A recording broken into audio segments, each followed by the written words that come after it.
No es un misterio para ninguna persona.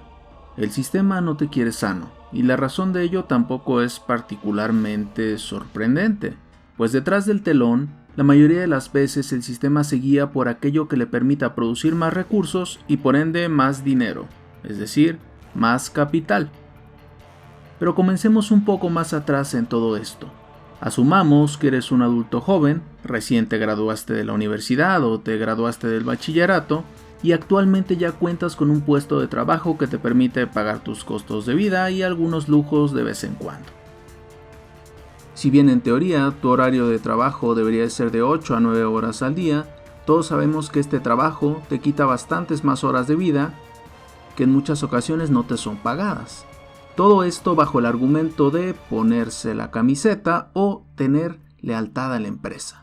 Empresa que, claro, si tú fallecieras el día de mañana o si encontrara a alguien que hiciera tu trabajo por menos dinero, te sustituiría en un santiamén. El devenir actual del mundo laboral suele traducirse en una complicación: estrés. Y no solo estrés de vez en cuando, sino un estrés constante y crónico. Porque claro, si te están pagando un sueldo, se espera que esta inversión que hacen en ti reditúe en algo que pueda monetizarse en más dinero. De otra manera, ¿por qué darían trabajos en primer lugar? Todo esto al menos hablando del sector privado.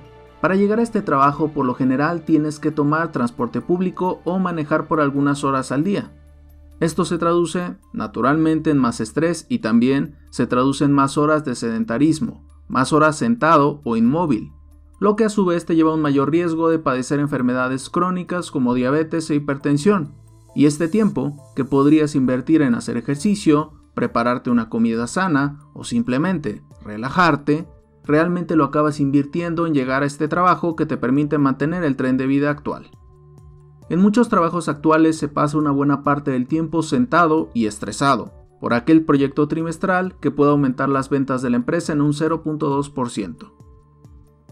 Y a nuestra generación, además de todo, las prestaciones laborales básicas como el fondo de retiro, antigüedad, seguro de salud y seguro de desempleo les son negadas por el mundo hipercompetitivo y globalizado de la subcontratación. Con todo esto no es una sorpresa que además de vivir estresados, tengamos una pandemia oculta, pero siempre creciente de problemas de salud mental como depresión y ansiedad.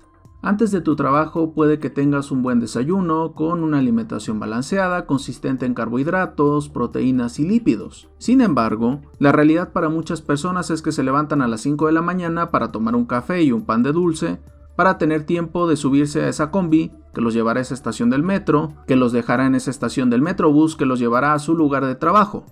Si hay mucho trabajo, lo más probable es que haya 20 minutos o a veces menos tiempo para comer, y por ende se come lo que ya está preparado y es accesible para todos los bolsillos, es decir, comida chatarra o antojitos del estilo de tacos, tortas, tamales, gorditas, hamburguesas, hot dogs y otros alimentos altos en grasas saturadas que eventualmente desembocarán en un problema metabólico y nuevamente inflamación crónica.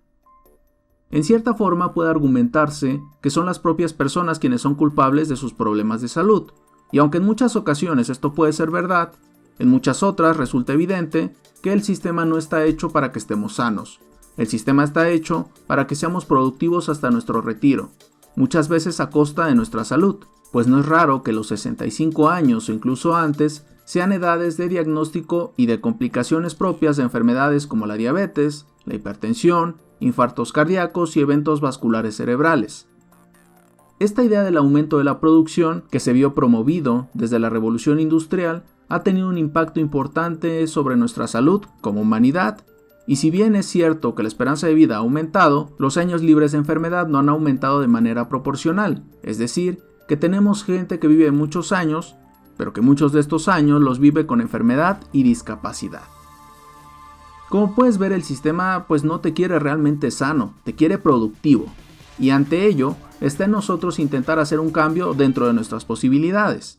No digo que sea fácil, soy el primer consciente de mi privilegio de poder preparar mis alimentos, elegir mis horarios de trabajo y hacer ejercicio para mantenerme lo más sano posible. Sin embargo, sí me gustaría dejarte con esta reflexión de que debemos de cambiar el paradigma de trabajo actual, y que en muchas ocasiones esos pesos de más y de un aumento de sueldo pueden traducirse también en mucho más estrés y mucho más riesgo de padecer enfermedades. En ocasiones puede parecer caro el comer alimentos más saludables o pagar esa membresía del gimnasio. Pero cuando comparamos esos costos con el costo de padecer una enfermedad crónica como la diabetes, resulta evidente la ecuación. No hay nada tan caro como padecer una enfermedad crónica que no te quita solo dinero, sino también te quita años de vida y momentos para pasar cerca de tus seres queridos. No hay un acto tan antisistema como estar sano y vivir feliz. Yo soy el Dr. Mijail Tapia y te deseo un excelente y saludable día. Cuídate mucho y hasta luego.